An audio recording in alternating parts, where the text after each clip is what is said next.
ಗೋದಾಮಿನಲ್ಲಿ ಬೆಂಕಿ ಕಾಣಿಸಿಕೊಳ್ತು. ಗಾರ್ಮೆಂಟ್ಸ್ನ ಒಂದು ಗೋಡೌನ್ನಲ್ಲಿ ಬೊಮ್ಮಸಂದ್ರ ಕೈಗಾರಿಕಾ ಪ್ರದೇಶದಲ್ಲಿರುವಂತಹ ಗೋಡೌನ್ ಅದು ಶಾರ್ಟ್ ಸರ್ಕ್ಯೂಟ್ ನಿಂದ ಬೆಂಕಿ ಹೊತ್ಕೊಂಡಿರುವಂತಹ ಸಾಧ್ಯತೆ ಇದೆ.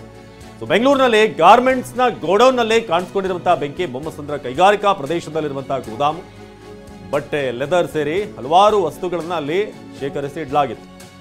ಆದರೆ ಅದೇ ಒಂದು ಗೋಡೌನ್ನಲ್ಲಿ ಬೆಂಕಿ ಹತ್ಕೊಂಡಿದೆ. ಬೆಂಕಿಯನ್ನು ನಂದಿಸೋದಕ್ಕೆ ಬಹಳ ಪ್ರಯತ್ನ ಪಡ್ತಿದ್ದಾರೆ. ಬಟ್ಟೆ ಲೆದರ್ ವಸ್ತುಗಳಿದ್ದಂಥ ಒಂದು ಕೆಮಿಕಲ್ ಕೂಡ ಇತ್ತು. ಹಾಗಾಗಿ ಬೆಂಕಿಯನ್ನು ನಂದಿಸೋದು ಅಗ್ನಿಶಾಮಕ ದಳಕ್ಕೆ ದೊಡ್ಡ ಚಾಲೆಂಜ್ ಆಗಿದೆ. ಹೊಸ ವರ್ಷದ 2ನೇ ದಿನ ಬೆಂಗಳೂರಿನ ಗಾರ್ಮೆಂಟ್ಸ್ನಲ್ಲಿ ಆಗಿರುವಂಥ ದುರಂತ ಅಟ್ಲೀಸ್ಟ್ 2025 ಒಂದೊಳ್ಳೆ ಸೂಚನೆಗಳಿಂದ ಆರಂಭ ಆಗಲಿ, ಲಾಭ ಆಗಲಿ ಅಂತ ಎಲ್ಲರೂ ಕೂಡ ಅಂದ್ಕೊಂಡಿರ್ತಾರೆ. ಆದರೆ ಇಲ್ಲ ಆಗಿರುವಂಥ ಘಟನೆ ಅದು ಕೂಡ ಚೈತ್ರ. ಇಲ್ಲಿ ಕೆಮಿಕಲ್ಸ್ ಎಲ್ಲ ಇರುವಂತಹ ಸಾಧ್ಯತೆ, ಲೆದರ್ ಎಲ್ಲ ಇರೋದ್ರಿಂದ ಅಷ್ಟು ಬೇಗ ಬೆಂಕಿಯನ್ನು ನಂದಿಸೋದು ಕಷ್ಟ ಆಗುತ್ತೆ. ಸೊ ಬಟ್ಟೆ ಲೆದರ್ ಸೇರಿ ಕೆಮಿಕಲ್ ವಸ್ತುಗಳು ಸುಟ್ಟು ಕರಕಲಾಗಿವೆ. ಸೊ ಈಗ ಫೈರ್ ಬ್ರಿಗೇಡ್ನ ಟೀಮಲ್ಲಿ ಬಂದಿದ್ದಾರೆ. ಬೆಂಕಿಯನ್ನು ನಂದಿಸೋದಕ್ಕೆ ಸಾಕಷ್ಟು ಪ್ರಯತ್ನ ಆಗ್ತಾ ಇದೆ. ಇದು ಬೆಂಗಳೂರಿನ ಗಾರ್ಮೆಂಟ್ಸ್ ಗೋಡೌನ್ನಲ್ಲಿ ಬೆಂಕಿ ಸರಿಯಾದಂಥ ವೆಂಟಿಲೇಷನ್ ಇಲ್ಲದೆ ಹೋದರೆ ಅಥವಾ ಅಲ್ಲಿರುವಂಥ ಈ ಕರೆಂಟ್ ಕನೆಕ್ಷನ್ ಏನಿರುತ್ತೆ ಎಲೆಕ್ಟ್ರಿಸಿಟಿ, ಸೊ ಅದರಲ್ಲಿ ಏನಾದರೂ ಸ್ವಲ್ಪ ವ್ಯತ್ಯಾಸಗಳಾದರೂ ಕೂಡ ಇಂಥ ಅನಾಹುತಗಳಾಗ್ತವೆ. ಅದು ಕೂಡ ಭಾಳಷ್ಟು ಕಂಜೆಸ್ಟೆಡ್ ಇರುವಂಥ ಜಾಗಗಳಲ್ಲೇ ಇಂಥ ಗೋಡೌನ್ಗಳನ್ನು ಹೆಚ್ಚಾಗಿ ಮಾಡೋದು ನಮ್ಮಲ್ಲಿ. ಸೊ ನಾವೀಗ ದೃಶ್ಯದಲ್ಲಿ ನೋಡ್ತಾ ಇದ್ದೀವಿ ಚೈತ್ರ, ದಟ್ಟವಾದಂಥ ಹೊಗೆ ಆವರಿಸ್ಕೊಂಡಿದೆ. ಎಷ್ಟೋ ಬಾರಿ ನೀವು ಹೇಳಿದಾಗ ಆ ಓಣಿಗಳಲ್ಲೆಲ್ಲ ಮಾಡಿರ್ತಾರೆ, ಅಗ್ನಿಶಾಮಕ ದಳ ಸಿಬ್ಬಂದಿ ಹೋಗೋದಕ್ಕೂ ಕಷ್ಟಪಡಬೇಕು, ವೆಹಿಕಲ್ಗಳನ್ನು ಪಾರ್ಕ್ ಮಾಡೋದಕ್ಕೂ ಕೂಡ ಕಷ್ಟವಾಗುತ್ತೆ.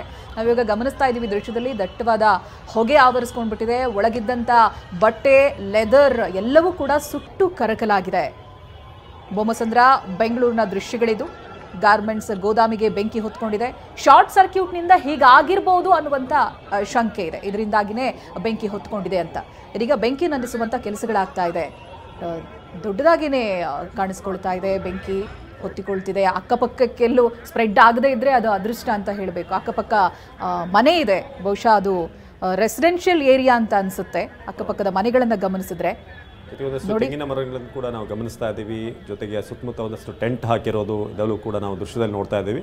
ನಮ್ಮ ಒಂದು ಏನು ಅಂತಂದರೆ ಪ್ರಾರ್ಥನೆ ಅಂತಂದರೆ ಯಾವುದೇ ಅಲ್ಲಿರುವಂಥ ಸಿಬ್ಬಂದಿಗೆ ತೊಂದರೆ ಆಗಿರಬಾರ್ದು ಅಂತ. ಯಾಕಂದರೆ ವಸ್ತುಗಳನ್ನು ರೀಪ್ಲೇಸ್ ಮಾಡ್ಬೋದು, ಬಟ್ ಅಲ್ಲಿ ಬರುವಂಥ ಭಾಳಷ್ಟು ಗಾರ್ಮೆಂಟ್ಸಿಗೆ ಕೆಲಸಕ್ಕೆ ಹೋಗುವಂಥವ್ರು ಒಂದಿಷ್ಟು ಕಡಿಮೆ ಸಂಬಳಕ್ಕೇನೆ ಜೀವನೋಪಾಯಕ್ಕೆ ಅಂತ ಹೋಗಿರ್ತಾರೆ.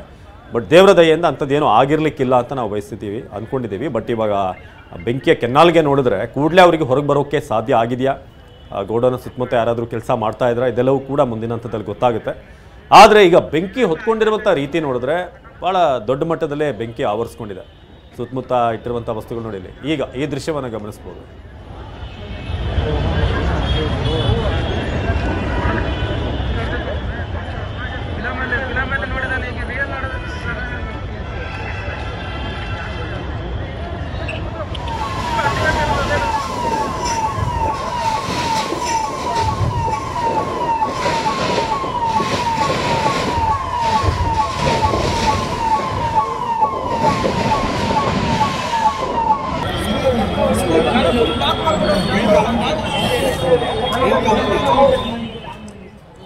ನೋಡಿ, ದೃಶ್ಯದಲ್ಲಿ ಗಮನಿಸ್ತಾ ಇದ್ರೆ ಇದೀಗ ಬೆಂಕಿ ನಂದಿಸುವಂತ ಪ್ರಯತ್ನಗಳಾಗ್ತಾ ಇದೆ. ಅಗ್ನಿಶಾಮಕ ದಳ ಸಿಬ್ಬಂದಿಗಳು ಕೂಡ ಬಂದಿದ್ದಾರೆ.